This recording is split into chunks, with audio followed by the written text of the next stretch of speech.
Good evening. I think you can be better than this. Good evening. Good evening. Before you go to sleep, I want you to be awake so that you will have a good sleep afterwards. Respected communities, my Jain colleagues, John Stack. No, I think this is possible. You cannot hear me? Can you hear me now? Yes. No. Let me try. Is the volume less or cannot hear me?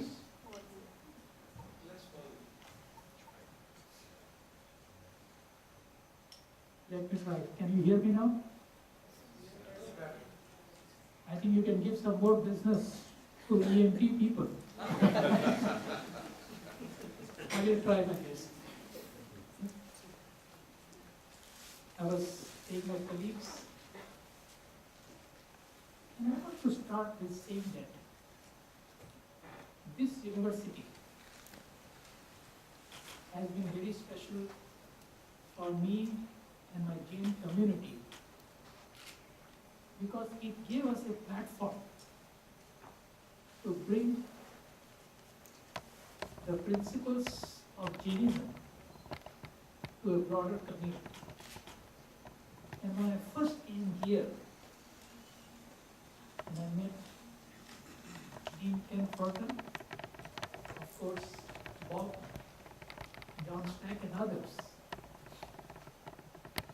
it was something had a very good start.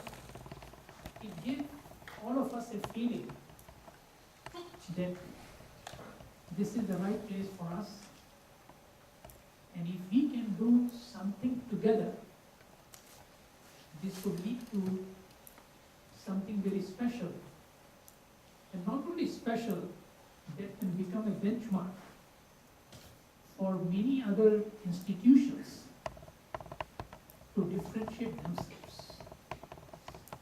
I teach marketing, but to me, brand is not just a name. I have worked at a name school, didn't go to a name school. When I went to UP Dallas, it was not even in the list of rankings. It was so bad they decided not even to put in the top 100 or 150. But at the end, what matters is your performance. I remember reading something about Steve Martin, one of the famous actors. Somebody asked me, what would be your one advice to students? He said, be so good that nobody can ignore you. And that is something that I think this is a platform for us to give us a chance for Samijis and others to share with the future leaders how you should think of doing business or doing anything, but it has to have some core values. Not that other religions don't have values, but being a Jain, spent 25 years at the Kellogg School of Management, of which 9 years as the dean, 5 years as the deputy dean. I have seen all aspects of business. And in 1992, when I was just about 5 years at the Kellogg School, from an assistant professor, they made me a full professor. And there was a person who came to see our Dean Emeritus now, at that time, Don Jacobs. And he said that, I want to give some money to the school. Is there anyone who you think would be the right person to receive this? So he wanted to set up a chair. And the chair was in entrepreneurship. At that time, we didn't have a department of entrepreneurship at Northwestern. So the dean was thinking about whom to give. And then he called me in his office and said, Dipak, I think you are the right person. spell entrepreneurship, to be honest. And he said that you now become this chair professor of entrepreneurship. And I said, this is a good honor. So I asked him, am I the right person? His answer was, I don't do experiments. This is what I believe in. You may not be the right person today, but one day you may be the right person. So I feel very privileged to be asked to speak on this particular topic. And the reason I bring this topic is not just to tie it to entrepreneurship, but to get your views of, are we moving in the right direction with the new generation? I call it from knowledge to wisdom, because the person who sung so beautifully at the beginning, I want to give an advice to the organizers that you should have kept her at the end, because after that beautiful voice, the next speaker can only go down, right? Because she has set the standard so high. But one thing that she said, many of you would not have understood, the very first line was that the person who should have been in the world today, why did he come to the world 2600 years ago? Lord Mahavir, in whose name we have set up the professorship here, was born in 599 BC and died in 527 BC. And this is just, whether you call it coincidence. Coincidence means what? Two incidences happening at the same time. And his contemporary was Mahatma Buddha. They were born very close to each other in the same region of India, and both had very similar principles and what they wanted to convey to the general people. Because that was a time which I would describe as very similar today. Today we have an economic or a financial chaos, a lack of social values, and a sense of selfishness. At that time also, the world was going through a very similar phase. There was a lack of leadership, there was a lack of unity, and so these two people really thought about how we convey the message to the world. Now, our great Lord Mahavir, he came up with the message where he put the constraints before the message. What I mean is, we all Jains are strict vegetarians. That's the first condition. The second was, he said, for you to have the essential characteristics, and you try to emphasize that, about the first is non-violence, which in our language we call ahimsa. That means don't hurt anyone, either physically, that means killing someone, hurting someone through your words, or even thinking ill of others. The second he said was non-possessiveness, which means control your desires. Because lots of violence does not come from any other thing, but it comes from you hurting yourself when you see others having all this luxury and I don't. And the third one, which I think was the most meaningful in today's world, is the word she used in her song also, which is the word we use, anekam, which means there is no single truth. There are multiple truths, or truth is defined by how you see it, which means you accept divergent views. And that to me is what you see in the world today, where this person propagated that 2600 years ago. Now there are other basic concepts. Now, Buddha also had very similar, not in these precise terms, had a different way to convey the message. But the difference between the two was Buddha didn't put the constraints. The religion, in our case, was confined to a very small group. Today, out of 1.2 billion people in India, the Jains would be less than 10 million. Now, that's not a small number for many countries, that is the total population. But it is less than 1% of the Indian population. Buddha had a great insight that everyone talks about today. He said that let's take this religion everywhere, and he was global in those days. Today we talk about how you become a global person. The religion went to Thailand, different parts of Southeast Asia. And he didn't put the constraints. Now, these are two different views of doing the same thing. And the religion, Buddhism, got much wider exposure than what we got. Nothing wrong. In marketing, we say one was a mass product, and other was a niche product. A small group. But if you look at where we are today, I really believe that that is what we are going to do.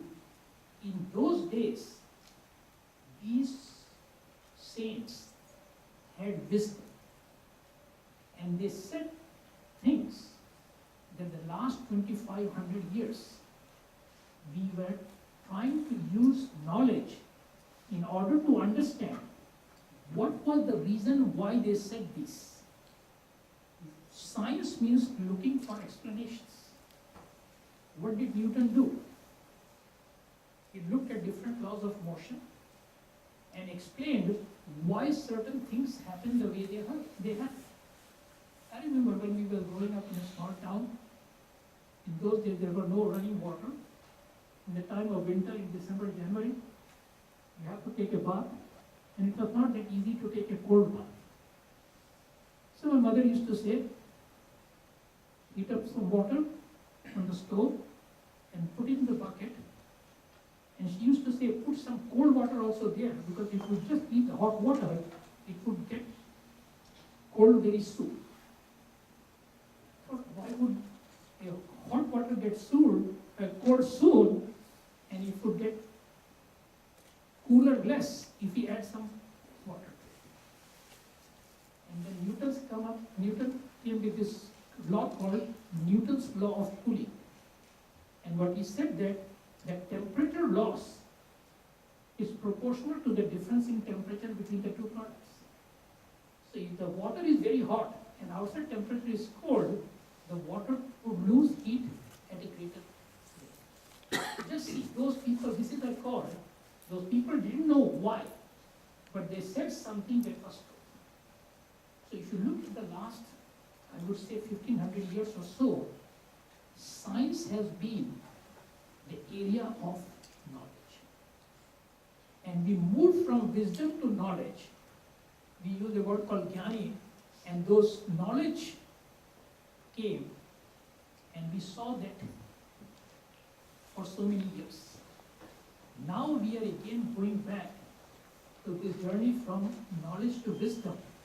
Knowledge is not going to disappear, but we want to see what we can learn from this knowledge and try to expose to a broader group. Again, you have to cultivate and let people ask the question, why this happens? And that's what I thought I would share with you in terms of what is spiritual entrepreneurship and how, not that this is going to replace other forms of entrepreneurship, but how it is going to build up. So, let me see, I don't use these things, but I can do this. How do you use this to move forward? Click on the mouse. No, which side to click? When it comes to technology, my knowledge is on a 1 to 10 scale. Yeah. When people ask me, how much do you know about technology? I say, on a 1 to 10 scale, -5. And I can only screw up these things, so let's see. I will just give you a perspective about the last X 100 years. And this This happened because of a particular reason. I was here on July 31st, and I mentioned at that time, some of you may have heard, that this end of March, I was diagnosed with brain tumor with cancer. Now we academics have only something left in the brain, and if that gets infected, then we are pieces of vegetables. I don't know how it happened, but some or other, I was joking with telling people that I wanted to see God. They refused to give me an appointment and said, you go back to Earth. So I could not go there. So these are moments of reflection.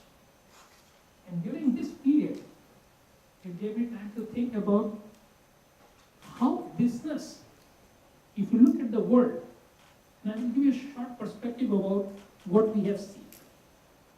So I will start with the time period. What was the focus in that period? Who were the key players? How they measured the success, and how they measured the performance, and what were the results they were looking for. So I just summarized everything to the 19th century. And by that, US got independence in the late 1700s. So the world really shifted during this period, and the focus at that time was land acquisition and what I call colonialism. We Indians have experienced that for more than 200 years. We were ruled by the British. The other country was France. That's why I went there to experience how they ruled, and they still have that feeling they still rule the world. This is what my personal experience is. And the Spain was another player. So these were the players, and the players were countries. And the performance metric was power. And the power came because of the strength, but the real strength was administration. They saw resources in those countries. And at that time, nobody knew about business administration or business management. But they were able to make the best use of the resources, whether it was natural resources, human resources, and I won't say they exploited the country, but they did it for people to understand what is there in your country. People may have different views. I really believe that the English helped us on one thing, and that was the language English. In India, if you ask people, what is the most common language? It is English. If you see all the Indians here, we cannot speak with other in many languages, but English is something that everyone can relate to, even in simple terms. Now, if you look today, that is becoming a global language, so you can criticize, but at the same time you can see how it benefited. But this was, I would say, the business model up to that period. And this 19th century, etc., is just to give you a framework. These are not exact. Then look at what happened in this period. Late 1800, the 19th, that up to 20th century, the model moved from colonialism to capitalism. And at this time, the players were not countries, but corporations. You can say US took the lead, or whoever took the lead, but this was a business model where people thought that the performance metric should be profits rather than power, and power comes because you are profitable, you are a great company, and then the strength was measured was how successful you are, and your success was reflected in the stock price. This is what we have seen. And the person actually who brought this idea to me was Adam Smith. He wrote this book called The Wealth of Nations, and in that book he described why somebody would do something, and they say the butcher is not doing the work for you, the butcher is doing the work to gain profits for himself. He wrote that book in 1776 or so, but he wrote another book. At that time nobody paid any attention, and that was the book called The Moral Sentiments. Everyone read the first one, but nobody paid attention to the second. Though, and I'll tell you in a moment why the second one was more important than the first, or not more, but you need to see the two things together. And what happened today? Today is the era of human capital development, or what I call entrepreneurialism. And the power is shifting from corporations to citizens. Look at Facebook. One person created a whole industry. Look at Bill Gates. Created Microsoft and did something, but then his attention moved from profits to purpose. And the purpose is there, but with purpose came significance. So in brief, what I would describe today is the new generation is looking for a journey from success to significance. It's not just success, but success with significance. Because to me, significance won't come unless and until you are successful. You may go and work for the Red Cross and do lots of things, but the recognition would only come when people would say, this guy is not just talking, he achieved something and now he's saying. Why would people trust Bill Gates? Because they know that he created Microsoft and now the time has come for giving to it. So when students come to the MBA program, and in my first lecture, I tell them that by coming to Kellogg or coming to INSEAD now,